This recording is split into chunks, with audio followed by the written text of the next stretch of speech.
नमस्कार दोस्तों।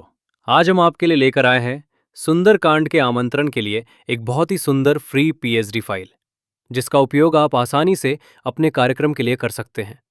अगर आप ये भी सीखना चाहते हैं कि ऐसी पीएचडी फाइल फोटोशॉप में कैसे बनाई जाती है, और वो भी वीडियो के माध्यम से स्टेप बाय स्टेप, तो नीचे कमेंट करके ज़रूर बताएं। ध्यान दें, इस पीएचडी फाइल में 6 अंकों का पासवर्ड लगाया गया है और पासवर्ड आपको इसी वीडियो के अंदर मिलेगा, इसलिए वीडियो पूरा ज़रूर देखें। अगर आपको इसी तरह की free PhD files, invitation, design, graphic design tutorials देखना अच्छा लगता है, तो चैनल को सब्सक्राइब ज़रूर करें, वीडियो को लाइक करें और अपने दोस्तों के साथ शेयर करें।